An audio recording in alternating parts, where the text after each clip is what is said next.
হেরাগ্রামের এক কোণে থাকত এক গরিব লোহার শঙ্কর। তার ছোট্ট কুঁড়েঘর আর প্রতিদিনের সংগ্রামী ছিল তার জীবন।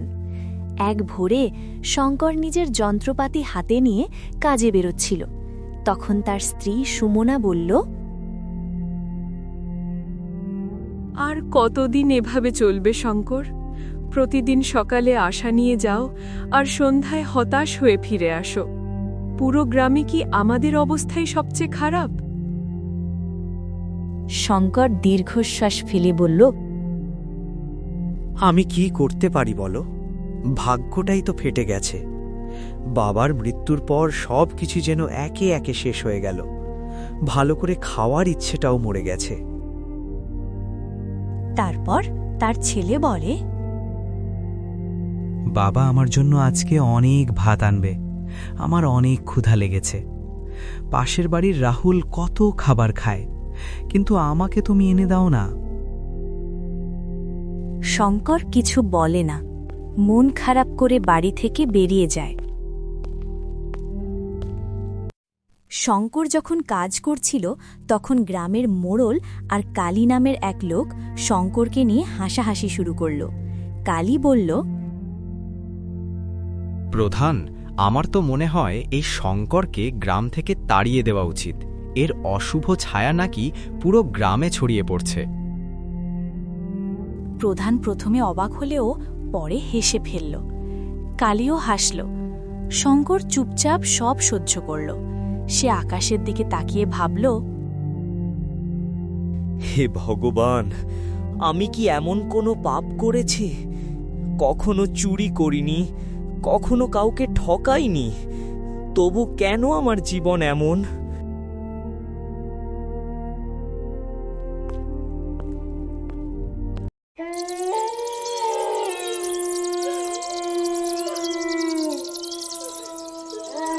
সেদিন সন্ধ্যায় শঙ্কর খালি হাতে বাড়ি ফিরল।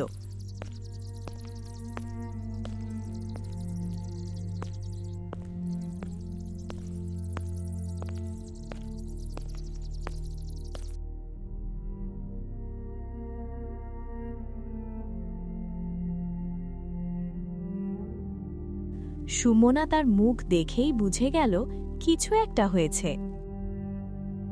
আজ আবার কিছু বিক্রি হয়নি? শঙ্কর চোখ ভেজালো, বলল, আজ দোকানে একটা লোকও আসেনি। প্রধান আর কালী আবার আমার ভাগ্য নিয়ে হাসল। তোমার জন্য খাবারও আনতে পারিনি। সুমনা চুপ করে গেল। একটু পরে বলল, কাল কোনো দোকান থেকে একটু ধার করে আনো। সব জায়গাতেই ধার আছে, আর পারছি না। মনে হয় এই গ্রাম ছেড়ে চলে যেতে হবে। কালকে সকালে তুমি কাজ খুঁজতে যাবে। হে ভগবান, আমাদের আমাদের ভাগ্য কবে বদলাবে তুমি? আর কত পরীক্ষা নেবে আমাদের? আর পারছি না বাঁচতে। ভোর, কুয়াশা ঢাকা মাঠ। শঙ্কর হাতে লাঠি নিয়ে বাড়ি থেকে বেরোচ্ছে। কোথায় যাচ্ছ শঙ্কর? কাজ খুঁজতে শহরের দিকেও যাব ভাবছি। আজ কেন জানি ভয় লাগছে। ভয় পেও না, আমি ফিরব। শঙ্কর জঙ্গলের দিকে হাঁটতে থাকে।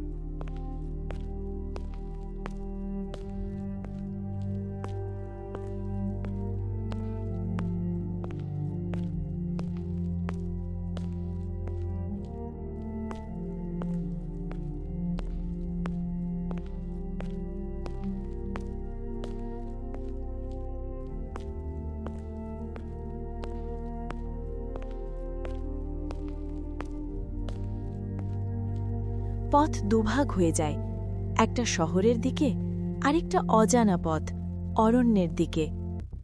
হঠাৎ দূর থেকে এক বৃদ্ধের কণ্ঠ ভেসে আসে, অস্পষ্ট, রহস্যময়। যে মানুষ সব হারায়, তারই সামনে ভাগ্যের দরজা খোলে। শঙ্কর থেমে যায়, চারদিকে তাকায়। কেউ নেই, অজানা এক নিস্তব্ধতা। এটা কি আমার কল্পনা নাকি কোনো ইশারা? সে ধীরে ধীরে অজানা পথটার দিকে এগোয়।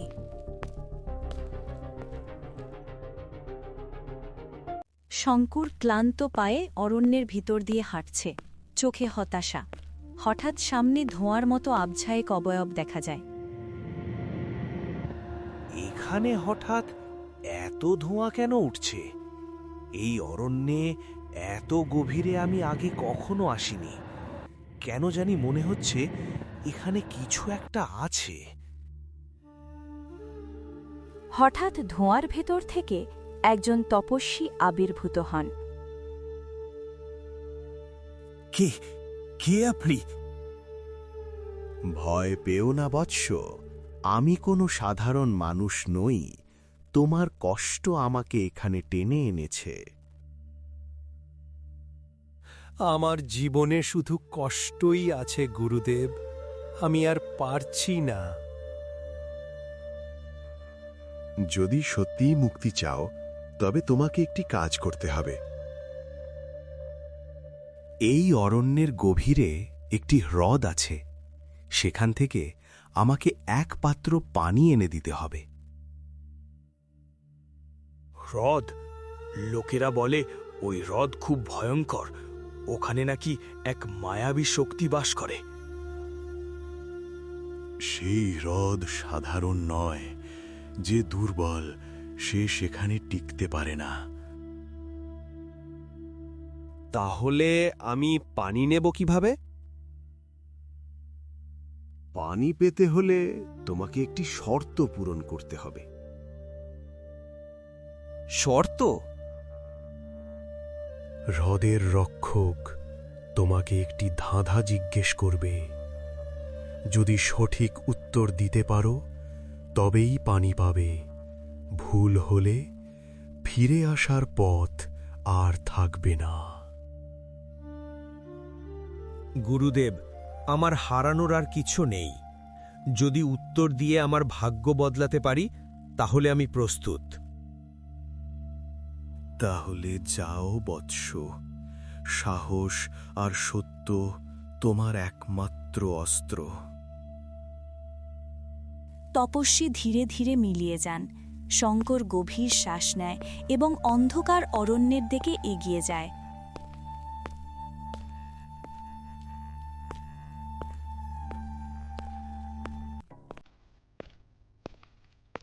শঙ্কর সাবধানে হ্রদের ধারে এসে দাঁড়ায়। হঠাৎ ভয়ানক এক গভীর কণ্ঠ ভেসে আসে। কে রে, কে সাহস করে আমার হ্রদে এসেছে? আমি শঙ্কর, আমি শুধু একটু পানি নিতে এসেছি। এই হ্রদের পানি সাধারণ নয়। এখানে পা রাখার আগে জানতে হবে তোমার বুদ্ধি আছে তো। যদি বুদ্ধি না থাকে তাহলে তোমার মৃত্যু অবধারিত। আমার কাছে শুধু সত্য আর সাহস আছে। তাহলে শোনো আমার ধাঁধা। এমন এক ঘর যার দরজা নেই, জানালা নেই, তবু তার ভেতরে পুরো দুনিয়া ধরা পড়ে। বলো কি সেটা? হঠাৎ হ্রদের মাঝখান থেকে সেই অভিশপ্ত ডাইনি উঠে আসে। তার চোখ জ্বলজ্বল করছে। তাকে দেখলে যে কারো মন সঙ্গে সঙ্গে কেঁপে উঠবে। ভুল উত্তর দিলে এখানেই শেষ হয়ে যাবে তোর জীবন।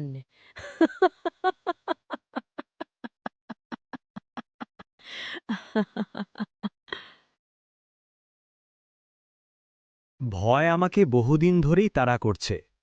আজ আমি ভয়কে হারাবো। শঙ্কর কিছুক্ষণের ভেবে বলে, ওই ঘরটা হলো মানুষের মন। মায়াবী শক্তি থমকে যায়। হ্রদের পানি পরিষ্কার হয়ে যায়। তার চোখে মুখে খুশি ফুটে ওঠে। তুমি প্রথম মানুষ যে ভয় নয়, সত্যকে বেছে নিয়েছ। ডাইনি শঙ্করকে একটি পানির পাত্র হাতে দেয়। এই নাও হ্রদের পানি, কিন্তু মনে রেখো, এই পানি কেবল সেই পায় যার হৃদয় পবিত্র। এই পানি আমার জন্য নয়, এটা আমার পরিবারের আশার জন্য। হঠাৎ ঝোপের আড়ালে এক মায়াবী হরিণ দেখা যায়। তোমার পরীক্ষা শেষ হয়নি শঙ্কর, তবে আজ থেকে তোমার ভাগ্য বদলাতে শুরু করল। শঙ্কর ধীরে ধীরে হ্রদ ছেড়ে বেরিয়ে আসে। পেছনে মায়াবী ডাইনি উড়ে চলে যায়।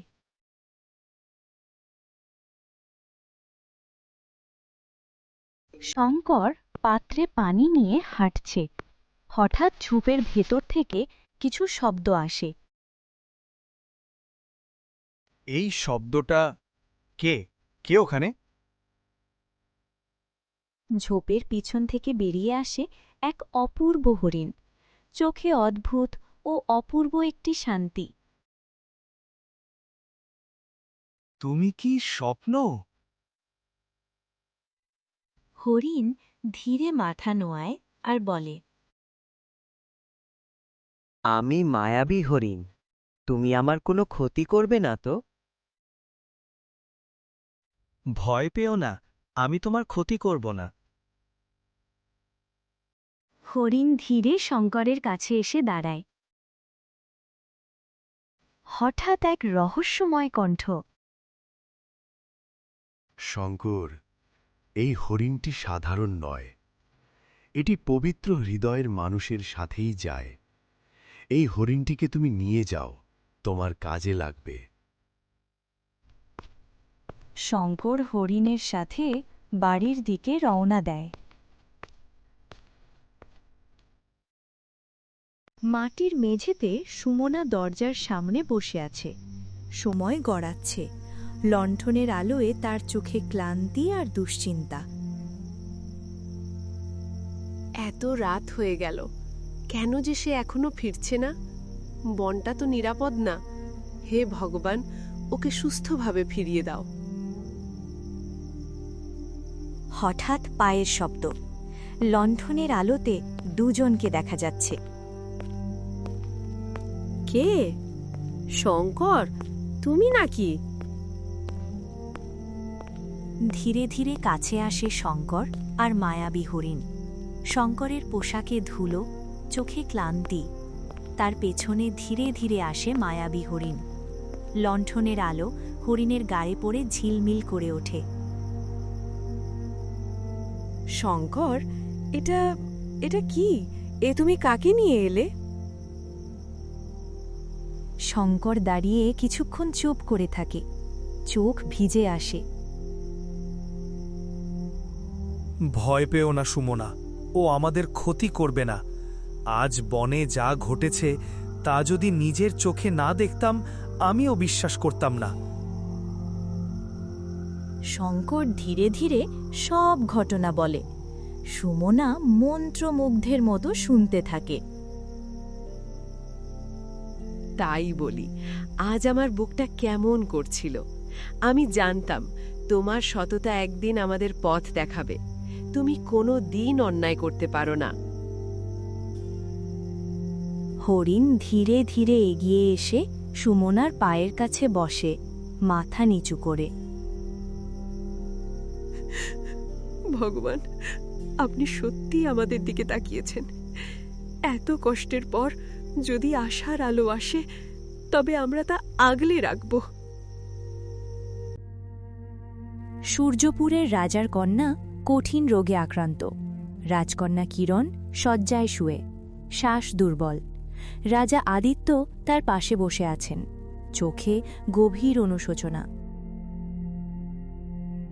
সারা রাজ্য শাসন করলাম, হাজারো মানুষের ভাগ্য বদলালাম, কিন্তু নিজের মেয়েটাকে রক্ষা করতে পারলাম না। বাবা হিসেবে আমি ব্যর্থ, কিরণ। বাবা, এমন কথা বলবেন না। আপনি সবসময় আমার শক্তি ছিলেন। আমি আছি, যতক্ষণ আছি আপনাকে এমন ভেঙে পড়তে দেখতে চাই না। রাজার চোখে জল চলে আসে। যদি তোমার কিছু হয়ে যায়, এই সিংহাসন, এই প্রাসাদ সবই আমার কাছে শূন্য হয়ে যাবে। এই সময় মন্ত্রী দ্রুত ঘরে প্রবেশ করে। মহারাজ, এক আশ্চর্য সংবাদ আছে। রাজ্যের এক গরিব লোহার, নাম শঙ্কর, তার কাছে এক মায়াবী হরিণ আছে।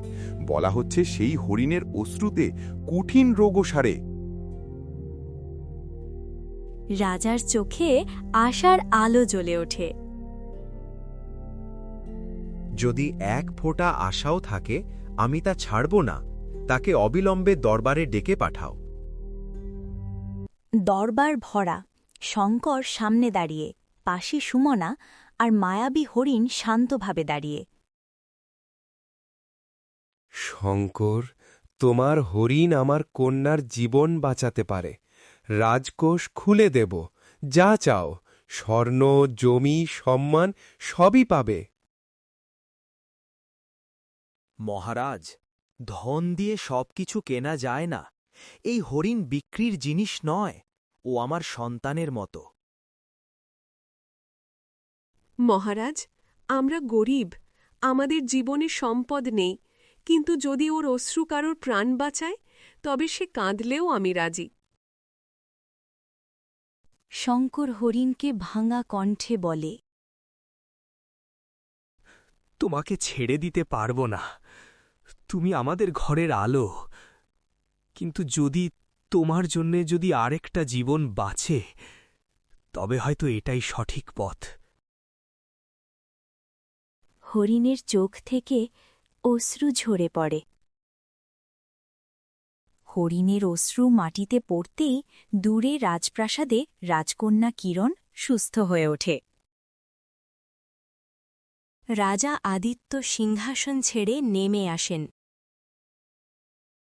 আমাকে ক্ষমা করো শঙ্কর, তোমার মতো মানুষই আসল রাজা। এইভাবেই বদলে গেল শঙ্কর ও তার স্ত্রীর জীবন।